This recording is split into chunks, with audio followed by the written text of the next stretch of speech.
हमने पढ़ा कि चार्ज क्या होता है, चार्ज की प्रॉपर्टीज़ क्या हैं, और एक बॉडी से दूसरे बॉडी में हम इलेक्ट्रॉन ट्रांसफ़र कैसे कर सकते हैं, चार्जिंग कैसे होगी। हमने कहा कि चार्जिंग 3 तरह से हो सकती है, फ्रिक्शन की वजह से, कंडक्शन की वजह से एंड इंडक्शन की वजह से। दूसरी बात हमने बात की कि चार्ज डेवलप क्यों होगा। चार्ज डेवलप होगा या तो इलेक्ट्रॉन के ट्रांसफ़र से या इलेक्ट्रॉन के रीडिस्ट्रीब्यूशन से। तीसरी बात जो इम्पॉर्टेंट है वो हमने ये की कि 2 तरह के चार्ज होंगे नेचर में, एक पॉजिटिव चार्ज और एक नेगेटिव चार्ज। और अगर लाइक चार्ज हैं दैट इज दोनों के नेचर सेम है तो वो एक दूसरे को रिपेल करेंगे, और अगर अनलाइक चार्ज हैं, दोनों के नेचर डिफरेंट हैं, तो वो एक दूसरे को अट्रैक्ट करेंगे।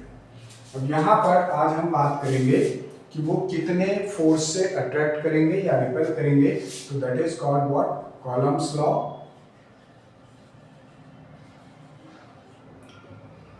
कॉलम्स लॉ क्या कहता है कि force between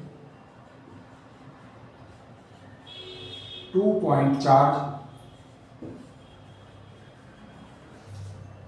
is directly proportional to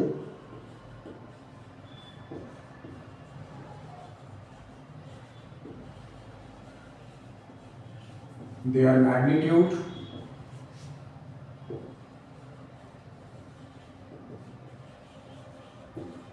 and inversely proportional to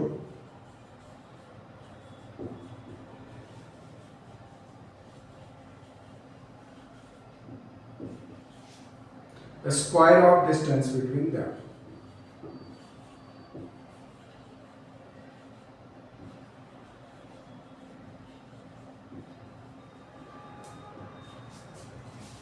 Force between 2 point charge is directly proportional to their magnitude and inversely proportional to a square of distance between them. This is Coulomb's law.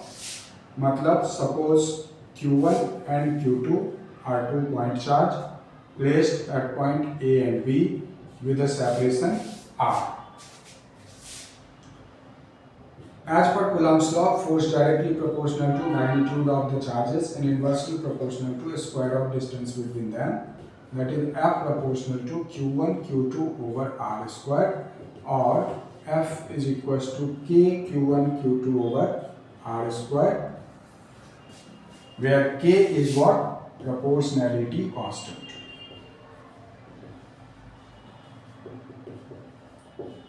K is what? Proportionality constant, which basically depends on medium between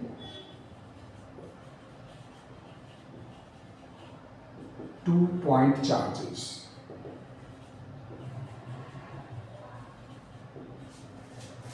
So as per Coulomb's law, when 2 point charges are placed at a certain distance, force directly proportional to their magnitude and inversely proportional to a square of distance between them. That is F proportional to simply Q1 Q2 by R square, and by removing the proportionality sign we have to use a constant that is K. तो F is equals to K Q1 Q2 over R square, और K का जो value है वो depend करेगा किस पे, medium पे।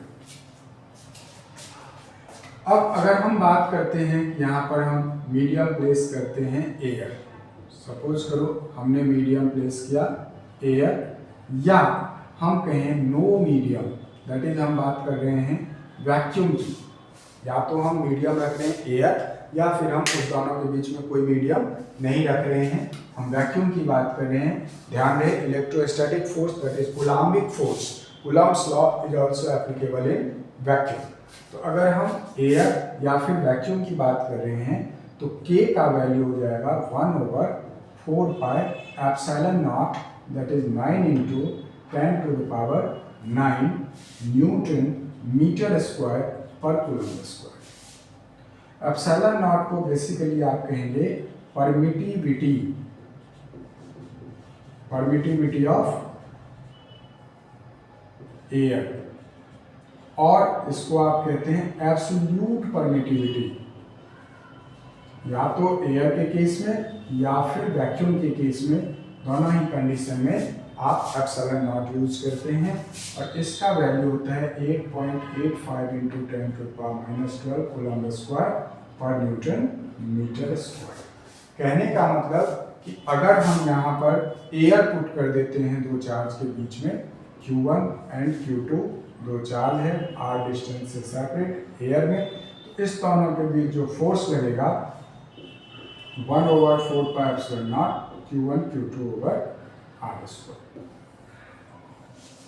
ठीक है, ये कब होगा? जब हम इस दोनों के बीच मीडियम प्लेस कर देंगे। इस k का जो वैल्यू है प्रोपोर्शनलिटी कांस्टेंट का वैल्यू, वो मीडियम डिपेंडेंट है। तो अगर वैक्यूम है दैट इज कोई मीडियम नहीं है, या फिर मीडियम कौन है? एयर है। तो उस कंडीशन में k हो जाएगा 1/4πε0 और इसका वैल्यू हो जाएगा 9 × 10⁹ न्यूटन मीटर स्क्वायर पर कूलम्ब स्क्वायर। और ε0 का वैल्यू, ε0 को हम कहेंगे परमिटिविटी ऑफ एयर और वैक्यूम, और इसी को हम कहते हैं एब्सोल्यूट परमिटिविटी, और इसका वैल्यू होगा 8.85 × 10⁻12 कूलम्ब स्क्वायर पर न्यूटन मीटर स्क्वायर। यहीं पर अगर हम ये कहें कि इस दोनों चार्ज के बीच में एयर से डिफरेंट कोई मीडियम है, मान लो हमने कहा कि मीडियम अदर देन एयर, तो इस कंडीशन में k का वैल्यू हम यूज करते हैं 1/4πε। एप्सिलॉन बेसिकली क्या है? एप्सिलॉन है परमिटिविटी ऑफ दैट मीडियम, जो मीडियम हमने प्लेस किया है दोनों के बीच में। और जब भी हम कोई चीज मेजर करते हैं तो बेसिकली एक रिलेटिव वैल्यू होता है। तो यहाँ पर हम एक रिलेटिव वैल्यू फाइंड आउट करेंगे, जिसे हम कहेंगे रिलेटिव परमिटिविटी,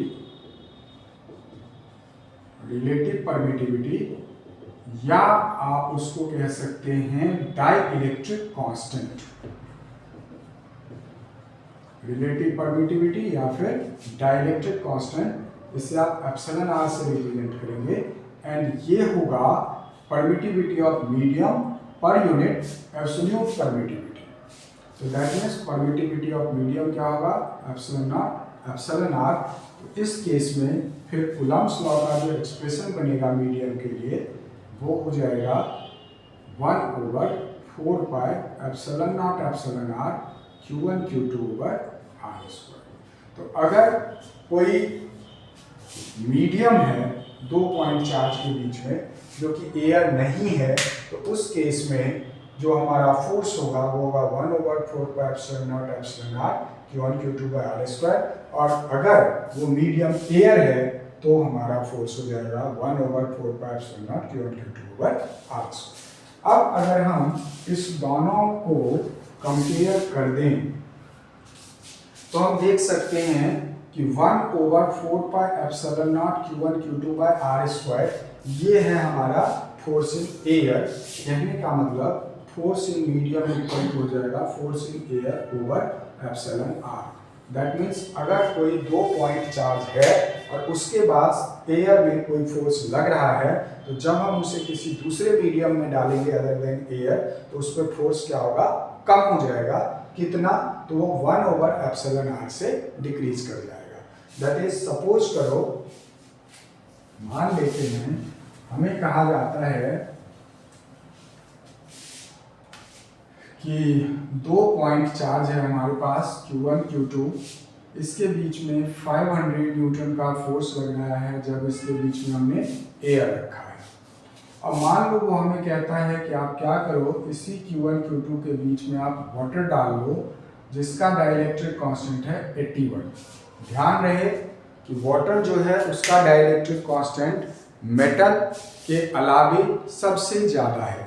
मेटल का डाइइलेक्ट्रिक कांस्टेंट है इन्फिनिटी, बाकी सबसे ज़्यादा है वाटर का dielectric constant and that is 81। इसलिए हर आयनिक कंपाउंड, हर वो सब्सटेंस जहाँ पे कूलम्बिक फोर्स लगता है, वाटर में जाकर के वो फोर्स सबसे कम हो जाएगा। तो यहाँ पर अब जो वाटर का डाइइलेक्ट्रिक कांस्टेंट है वो 81 है और एयर में फोर्स हमारे पास लग रहा है 500 न्यूटन। हमें कहा जा रहा है कि मीडियम में, वाटर में इस पे फोर्स कितना लगेगा। तो हमने पढ़ा कि मीडियम में फोर्स कितना होगा, तो मीडियम में फोर्स हो जाएगा एयर में force divided by dielectric constant. तो मीडियम में फोर्स हो जाएगा, एयर में फोर्स कितना है 500 और डाइइलेक्ट्रिक कांस्टेंट कितना है 81, इतना न्यूटन का फोर्स लगेगा वाटर में उस ऑब्जेक्ट के बीच में। मतलब 2 पॉइंट चार्ज जितने फोर्स से एयर में एक दूसरे को अट्रैक्ट या रिपेल कर सकते हैं, अट्रैक्शन या रिपल्सन डिपेंड करेगा चार्ज के नेचर पे। अगर Q1 Q2 दोनों पॉजिटिव है तो फोर्स ऑफ रिपल्सन होगा, दोनों नेगेटिव है तो फोर्स ऑफ रिपल्सन होगा। अगर एक पॉजिटिव और एक नेगेटिव है तो फोर्स ऑफ अट्रैक्शन होगा। तो ये तो नेचर ऑफ चार्ज पे है। बाकी फोर्स लगेगा कितना वो किस किस बात पे डिपेंड किया। अब अगर हम देखें कि फोर्स किस किस बात पे डिपेंड कर रहा है, एज पर कूलम्ब्स लॉ, पहली बात चार्ज पे, दूसरी बात डिस्टेंस पे, और तीसरी बात परमिटिविटी पे। दैट इज परमिटिविटी मतलब नेचर ऑफ मीडियम। ठीक है, परमिटिविटी मतलब एप्सिलॉन नॉट एप्सिलॉन आर मतलब डाइलेक्ट्रिक कांस्टेंट पे। अब अगर हम बात करें कि कैसे डिपेंड कर रहा है, तो हमने देखा कि फोर्स मैग्नीट्यूड के डायरेक्टली, आर के इन्वर्सली और परमिटिविटी के भी इन्वर्सली। मतलब अगर डाइलेक्ट्रिक कांस्टेंट बढ़ाएंगे तो फोर्स घटेगा, डाइलेक्ट्रिक कांस्टेंट घटाएंगे तो फोर्स बढ़ेगा। एयर में से सिस्टम को अगर वाटर में ले जाएंगे तो फोर्स घटेगा, और वाटर से अगर सिस्टम को एयर में लाएंगे तो फोर्स बढ़ेगा। This is actually what Coulomb's law. अब इसी कूलम्ब्स लॉ को अगर हम वेक्टर फॉर्म में लिखना चाहें, यहाँ पर अगर हम देखें तो कूलम्ब्स लॉ ने हमें बताया कि मैग्नीट्यूड ऑफ फोर्स कितना होगा, but force is a vector quantity. Vector है तो उसमें मैग्नीट्यूड भी होगा और डायरेक्शन भी होगा। तो अगर हम कहते हैं कि ये 2 पॉइंट चार्ज हमारे पास Q1 एंड Q2 है, हम यहाँ पर कह रहे हैं कि अब हम पढ़ रहे हैं अभी फिलहाल कूलम्ब्स लॉ को हम लिखने की कोशिश कर रहे हैं वेक्टर फॉर्म में। कूलम्ब्स लॉ को वेक्टर फॉर्म में लिखने की कोशिश कर रहे हैं। सपोज करो कि Q1 and Q2 2 point charge है, r डिस्टेंस से सेपरेट है। मान लेते हैं फिलहाल कि ये दोनों ही पॉजिटिव चार्ज है, तो Q1 क्या करेगा, Q2 को रिपेल करेगा, और Q2 क्या करेगा, Q1 को रिपेल करेगा। मतलब ये फर्स्ट पे सेकेंड की वजह से फोर्स लगा और ये सेकेंड पे फर्स्ट की वजह से फोर्स लगा। अब अगर हम यहाँ पर लिखें कि F21, तो हम क्या लिखेंगे, K Q1 Q2 over are square, और इसका डायरेक्शन किधर होगा, तो Q1 Q2 को अपने से दूर लेके जा रहा है, इसका मतलब 1 से 2 तक यूनिट वेक्टर। अगर हम इस यूनिट वेक्टर को कंप्लीट वेक्टर में चेंज करना चाहते हैं तो यूनिट वेक्टर इक्वल टू क्या होता है, vector divided by its magnitude. मतलब ये हो जाएगा K Q1 Q2 over r cube vector R12। ये हुआ force on second due to first. अब दूसरी बात आती है कि ये तो सेकेंड पे फर्स्ट की वजह से फोर्स लगा। अब हम बात करते हैं फर्स्ट पे सेकेंड की वजह से फोर्स, मतलब force on first due to second कितना हो जाएगा, K Q1 Q2 over are square, और Q2 Q1 को रिपेल करेगा तो अपने से दूर करेगा, दैट मीन्स 2 से 1 की तरफ फोर्स लगाएगा, तो ये हो जाएगा R21 यूनिट वेक्टर। फिर आप इसको जब कंप्लीट वेक्टर के फॉर्म में लिखेंगे तो यूनिट वेक्टर को अगर हम लिखते हैं वेक्टर तो डिवाइडेड बाय इट्स मैग्नीट्यूड, मतलब ये हो जाएगा K Q1 Q2 over R cube vector R21।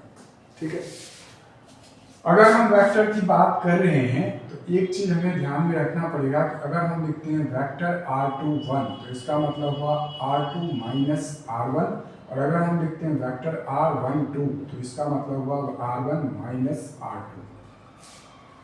इसको हम लिख सकते हैं माइनस का R2 माइनस R1। ठीक है, कोई प्रॉब्लम नहीं है।